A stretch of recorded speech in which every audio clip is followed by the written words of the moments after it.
Отыра қойыңдар. Сабағымыз бастау үшін, сізге бірінші көңіл күй салу үшін барлығымыз жаттық шеңберге тұра қояйық. Менің көршім қандай адам атты ойды ойнап жіберейік. Кәне мен бастайын. Біздің Ақерке өте ақылды, әдемі қыз. Біздің Әдет өте ақылды және білімді. Тамаша. Исламы өте мықты және қол берсең мықты. Мықты. Біздің Ғұмыр өте әділ. Біздің Меңезе тәртіпті. Біздің Ұлдана өте ақылды, өте білімді. Біздің Кәусар өте ақылшы және де мейірімді. Біздің Апай өте сұлу, өте мейірімді. Ой, тамаша, рахмет. Жарайсыңдар балалар. Қазір балалар сіздерді мен топқа бөлемін. Running group ойыны бойынша топқа бөлемін. Осы топ бойынша қай топқа қандай оқушы түсті, бірінші топқа Нұрислам Нұрсая екке бөлініп екі топқа отыра қойыңыздар.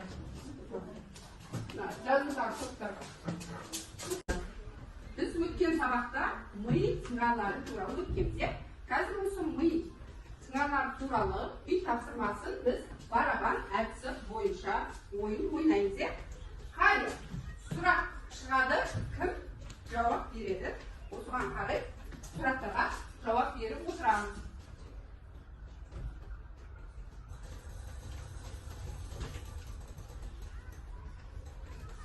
Жылымның жоғарғы шеті кәл-кәл тұра қой. Жылын өзінің жоғарғы және төменгі шетін өткізгіш жолдарымен жалғастырады. Өте тамаша. Келесі сұрақ. Артқы ми мен ми аралық мидың арасы. Атар айта ғой. Артқы мен аралық мидың арасы ол ортаңғы ми. Ортаңғы ми ол адам денсаулығында маңызды рөл атқарады. Бізде ортаңғы ми бұлшық тонусын сақтайды. Өте тамаша. Дұрыс па оқушылар? Мидың орташа салмағы.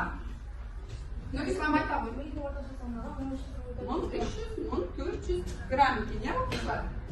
Ал балалар, біз сабағымызды бастамас бұрын сіздерге кері байланысқа және де бағалауға жүретін SMS әдісі бойынша телефон тақырып шығамын. Осыдағы үй тапсырмаларды орындаған сәтте бағалап отырамыз өзімізді және де соңында кері байланысқа әр қайсымыз сабақтың қалай өткені туралы белгі береміз. Түсінікті ғой, иә?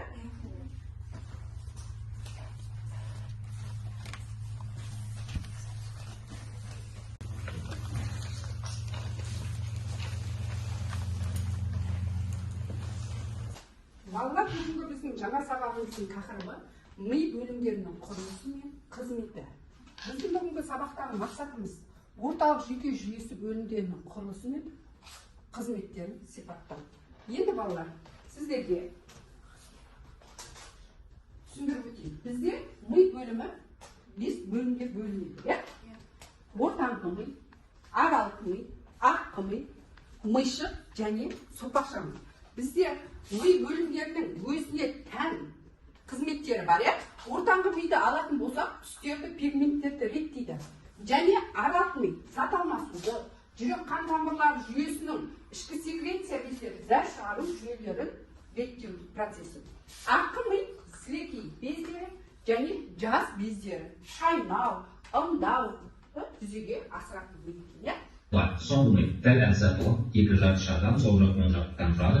Екеуі сүйелді дене корпус каллезум арқылы байланысады. Маңдайлық бөлік эмоцияға, ойлауға, психикасына, самайлық бөлік ориентация, оқу, жазу, температура алу, сезімін сезуге, үшінші бөлігі көрігін жалпы центрі, шеке бөлігі есту, есте сақтау орталықтары болып табылады. Аралық бөлігі таламус, сенсорлық импульстарды тыртысқа жіберетін негізгі орталық, гипоталамус нейроэндокриндік қызметті атқарады.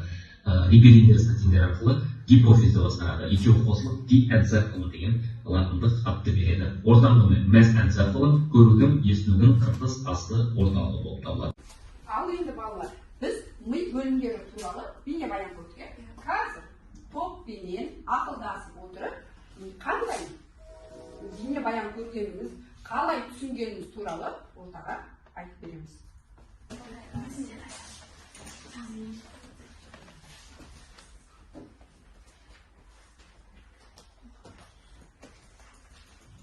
Birinchi topdan Anju. Aytavering. Men bu vatanni jiddiy jestning ikkinchi әрі маңызды бөлімі болып табылады. Бұл ми үлкен ми бас сүйегінде орналасқан. Үлкен мидың құрылымы туралы айтқанда біз жануардан емес, адам миы туралы айтамыз. Үлкен ми сыңарларының бөлімі маңдай, шеге және самай, төбе төртке бөлінеді. Өте тамаша Anju. Рахмет сізге. Екінші топтан кім қалды? Айта қойыңыз. Ми бөлімдері барлық омыртқалар мен бас сүйектерде ми бөлімі 5 бөлімнен тұрады. Алдыңғы, аралық, ортаңғы, соқпақша және мишы. Алдыңғы ми дегеніміз біздегі адамдағы үлкен ми сыңарлары. Оларға маңдай, шүйде, самай, төбе бөліктері жатады. Ал аралық ми дегеніміз адамдағы маңызды бөліктерді басқарып отырады. Дене температурасы, қан қысымы, зәр шығару, ұйқы мен сергектік, көңіл күйді реттейді. Ал ортаңғы ми бұлшықет тоғысын сақтайды. Яғни жүргенмен тұрған кездегі дене қалпын бақылауда оның атқаратын қызметі өте зор. Және де ортаңғы мида адамның бірінші реттік көру мен есту орталықтары орналасқан. Мишы бұл үлкен ми сыңар қыртысына қарағанда едәуір ұсақ келгенде олардың қыртысы бар. Егер ересек адамның мишы зақымдалатын болса, оны дәл қимылдық жасау бірте-бірте қалыптаса бастайды. Ал егер сәбидің мишы зақымдалатын болса, оны дәл қимыл жасау қиын болады. Сопақша миде маңызды үш орталық орналасқан. Олар тыныс алу, ас қорыту, жүрек соғысы. Яғни ол тыныс алу мен шығаруды, жүректің қағысын, ас қорытудың бәрін реттеп отырады. Егер адамда сопақша ми жақындалатын болса, онда адам бірден қайтыс болады. Себебі онда жүрек соғысы мен тыныс алу тоқтайды. Өте тамаша. Біз тақырыппен таныстық, ми бөлімдері туралы түсінгенімізді айттық. Енді олар тапсырмалар орындаймыз. Суреттер сөйлейді әдісі бойынша сіздерге тапсырма беремін. Әр мидың өзіне тән орталығын жаза отырып, топпен ақылдасып, қорғап шығасыздар. Екінші топ сіздер ми бөліктері туралы ақылдасып отырып, қарап шығасыздар. Қай топ бірінші болады, звонок арқылы енді береміз.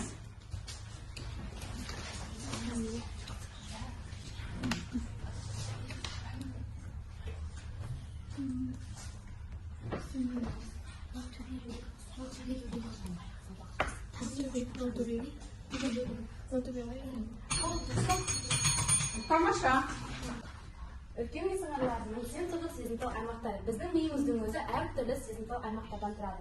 Тану, түсіну, қимыл қозғалыс, анық қимыл қозғалыс, сипат сезу, сөйлеу, есту деген секілді өзіміздің сезімтал аймақтардан тұрады. Біздің миымыз әртүрлі миымызға ақпарат алған сайын біздің миымыздың құрылымы өзгеріп отырады. Біздің үлкен ми сыңарларының сезімтал аймақтары 20 жасқа дейін дамиды. Яғни сипат сезу, сөйлеу, есту, есте сақтау және түсіну, тану дегеніміз 50 жасқа дейін бізде дамып келеді.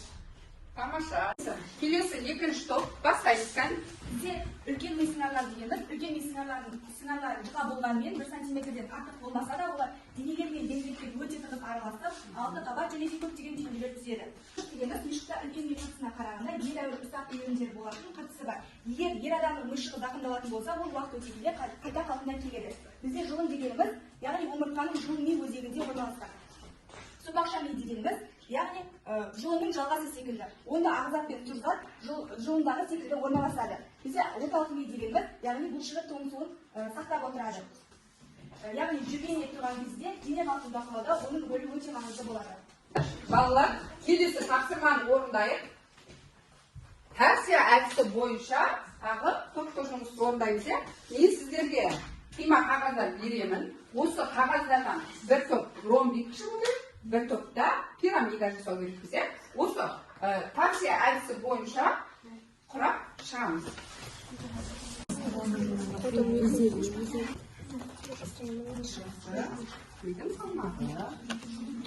Ал қане, пирамидамыз құрылды ма? Ұлдама жауап бере ғой. Яғни бұл жерде мидың салмағы 1300-1400 грамм.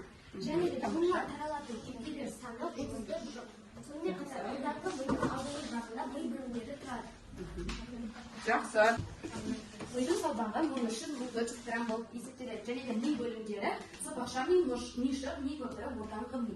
Тамаша. Ал балалар, біздің келесі тапсырмамыз жүптық жұмыс, кестемен жұмыс жасаймыз. Жүп жүптасы. Міне.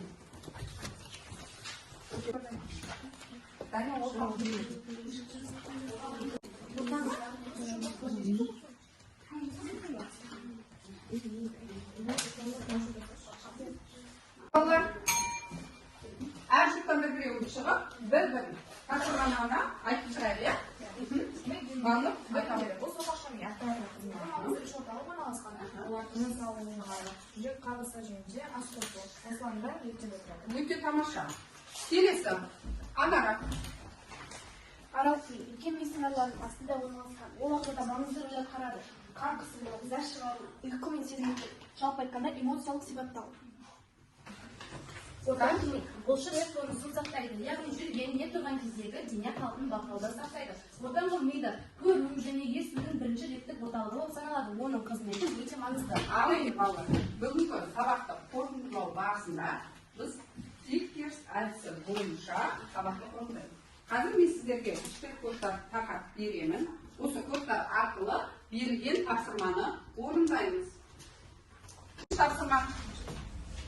Kan көрсетеміз. Ерік дұрыс. Ұлдана дұрыс емес. Каусар дұрыс. Даниял дұрыс емес. Бағдарлик. Балалар, көтереміз, дұрыс көтереміз. Балалар дұрыс, өте тамаша. Мына топта барлығыңызды дұрыс екен, тамаша.